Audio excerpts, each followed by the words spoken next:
This video is brought to you by Skillshare. The first 500 people to sign up with the link in the description will get a 2-month free trial. What's up everyone, Disembodied Jared again. Man, the DCEU has had a pretty rough go of it. We've already broken down what went wrong in Batman v Superman and Suicide Squad, but today we're going back to the source of all these issues. The movie that began Zack Snyder's vision of the DC universe, that gave birth to Mustache Gate, Tramp Stamp Joker, Momoa Deadeyes, Wonder Woman. Okay, that one was pretty great. The never-ending will they or won't they, all ultimately leading to the tragically bland corporate-mandated void that is the Justice League. But none of this would exist if it weren't for the film that set the tone, Man of Steel. By trying to graft darkness and grit onto a character devoid of such qualities, Man of Steel stumbles into a mess that would ultimately doom the DCEU. So let's rotate the Earth back half a decade and see how the DCEU went so wrong so early. Welcome to this Wisecrack edition on Man of Steel, What Went Wrong? And as always, spoilers ahead.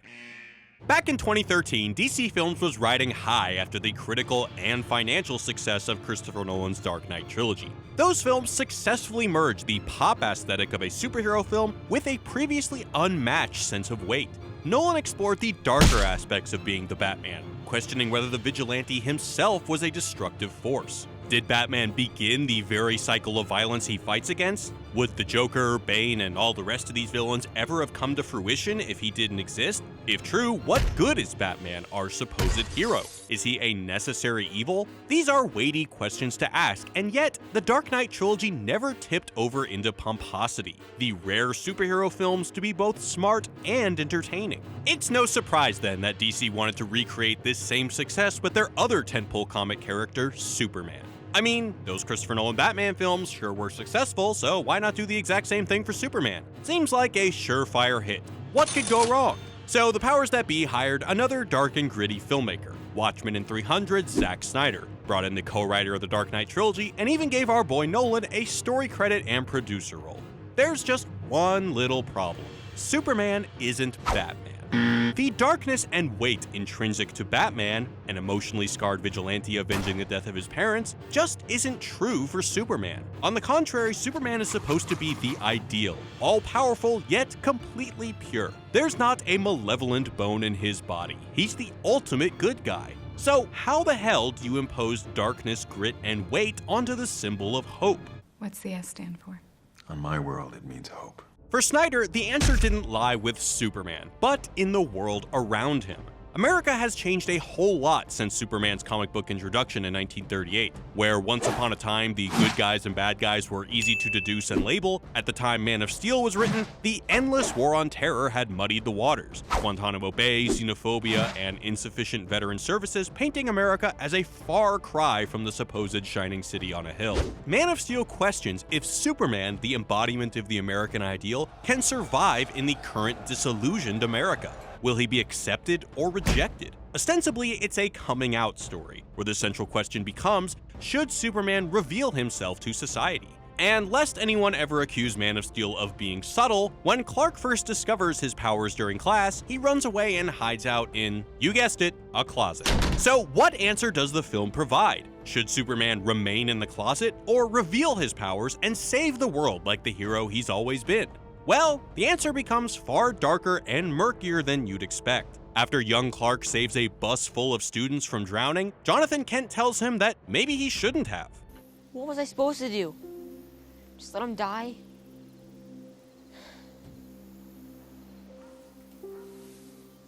Maybe. Let that sink in. The all-American dad tells the burgeoning hero he should probably just let a bunch of children drown. The crazier part, Man of Steel treats this advice as sound. Jonathan, in the same scene, tells Clark that there's more at stake than the lives of a bunch of children. When the world finds out what you can do, it's going to change everything. Our beliefs, our notions of what it means to be human, everything. Jonathan fears that when confronted with who and what Clark is, people will fear and reject him. Humanity's very reality will shatter, and the results won't be pretty. And guess what? Throughout Man of Steel, we see this to be exactly the case. When Clark hides in the closet after discovering his powers, he hears the children afraid of him. He's such a freak crybaby. His parents won't even let him play with other kids. When Perry Mason hears about the possibility of Superman's existence, he remarks, Can you imagine how people on this planet would react if they knew there was someone like this out there? even Lois Lane, Superman's true paramour, is afraid when she first sees the almighty alien. The questions raised by my rescuer's existence are frightening to contemplate. If Clark does decide to come out, well, it could end in his death. Case in point, as a teenager, Clark is framed reading a book on the philosopher Plato. Plato actually detailed what would happen if a perfectly just and righteous man were to ever come into the world. A man just like Superman. In the Republic, one of Socrates' pals suggests that this perfect man will be scourged, racked, bound. He will have his eyes burned out, and at last, after suffering every kind of evil, he will be impaled. So, not good. If Superman were to reveal his identity, inevitably people would turn against him and seek to kill him, a fate we see play out in Batman v Superman. Snyder drives this point home by comparing the hero to the other all-good being in human history, Jesus. It was an act of God, Jonathan. This was providence. When Clark debates with a priest about whether he should reveal his identity, he's framed in the foreground with a stained glass depiction of Jesus in the background. And later, when Superman rescues Lois from an escape pod, we see him in the classic crucifixion pose. Again, not very subtle. By comparing Superman with Christ, Snyder adds a real sense of foreboding to Man of Steel because, well, we all know how Jesus' story ends. And herein lies the problem. Clark has to become Superman because the movie's called Man of Steel, not hipster sad beard man. But Man of Steel puts itself into a corner where it's constantly arguing Clark shouldn't reveal his powers, that if he does become Superman, he will be feared, hated, and inevitably murdered. There's no logical reason for Clark to reveal himself to the world. So this leads to two issues. One, Clark becomes a reluctant hero, and two, the entire film becomes a refusal of the call. Now, the reluctant hero is a well-worn narrative archetype in which a person is thrust into circumstance where he must save the day despite never really wanting to do so. Think Han Solo in Star Wars or John McClane in Die Hard. This hero doesn't ever look to save anybody. He's just drawn into situations where he must. Similarly, Clark doesn't look to save anybody in Man of Steel.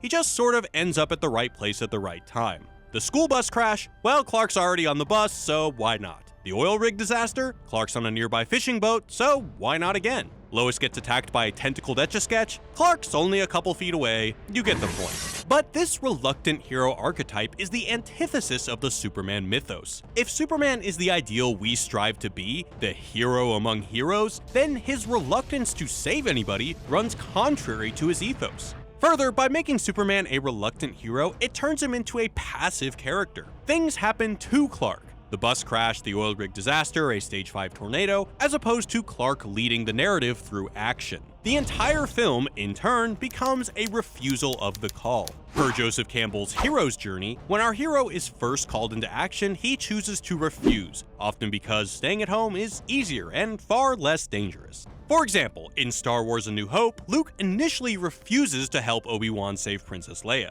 It's only when Luke returns home to see his house destroyed and his aunt and uncle dead that he decides to take up action. The refusal of the call is typically only a brief stop on the hero's journey. In Campbell's monomyth, it takes up less than a 17th of the hero's journey. Yet, in Man of Steel, Clark refuses the call to become Superman for over half the film, more than an hour of runtime. Imagine if Luke had spent over an hour contemplating the pros and cons of using the Force. You'd grow to hate the guy. This becomes the problem in Man of Steel. Clark spends so much time debating the merits of becoming a hero that, in the end, he seems like a bit of a dick. I mean, he's an almighty, all-powerful being who can save the Earth on one leg with only his pinky, and yet, we the audience are asked to sympathize with why he shouldn't save anybody. When Jonathan Kent gets sucked up into a tornado, Man of Steel's intent is to depict the moment as a tragic lesson. But in execution, well, it's far less. Clark could save his paw from imminent death, but can't, because doing so would reveal his powers to too many.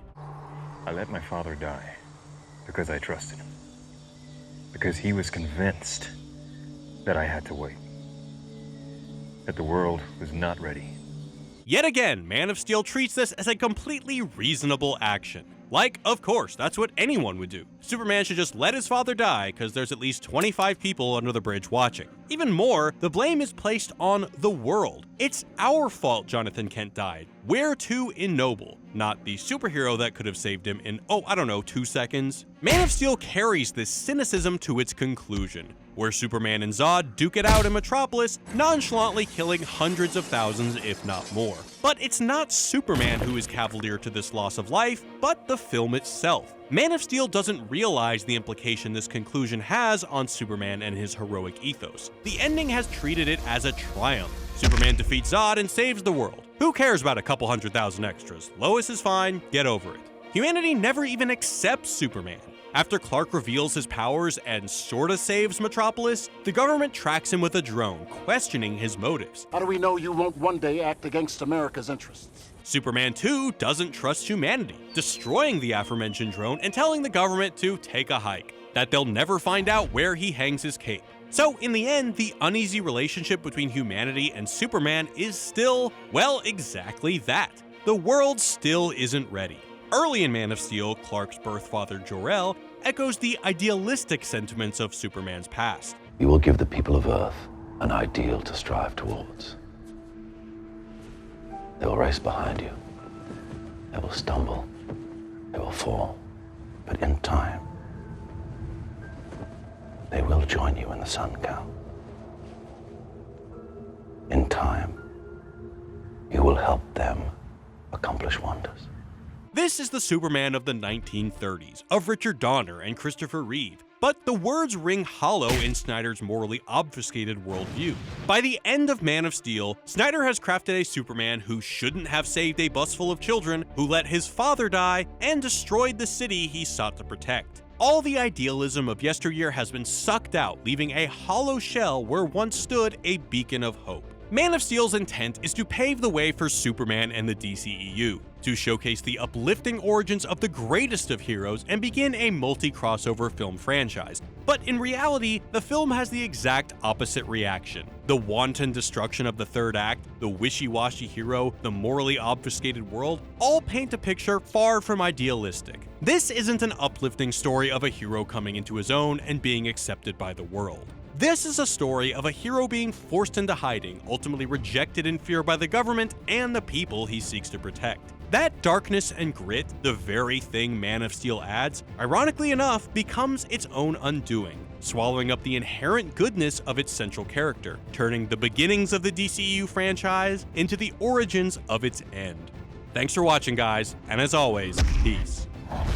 Like lots of other YouTubers, you guys often ask us how we make our videos, which programs we use, and how we learn to use them. At Wisecrack, many of us taught ourselves how to master the applications we use today. Luckily, you can learn just about anything online. If you ever wanted to start a project or learn a new skill but weren't sure where to begin, Skillshare can help get you started. Skillshare is an online learning community with over 17,000 professional and easy-to-use classes in design, photography, business, and more. Whether you're already a creator or you're looking to become one, you'll find like-minded people with steps and advice on how to take your ideas to the next level. You can take classes on everything from drawing with ink to how to design a mobile app to how to properly chop vegetables. A premium membership is super affordable and starts at just $10 a month. You'll get unlimited access to the full range of courses, but the first 500 people to click the link in the description will receive a free 2-month trial to Skillshare and all its amazing resources. So head over to skl.sh/wisecrack4 to begin your 2-month free trial and get learning. We can't wait to see what you create, and don't forget to subscribe and ring that bell so you never miss what we create. Thanks for watching, and catch y'all next time, guys. Peace.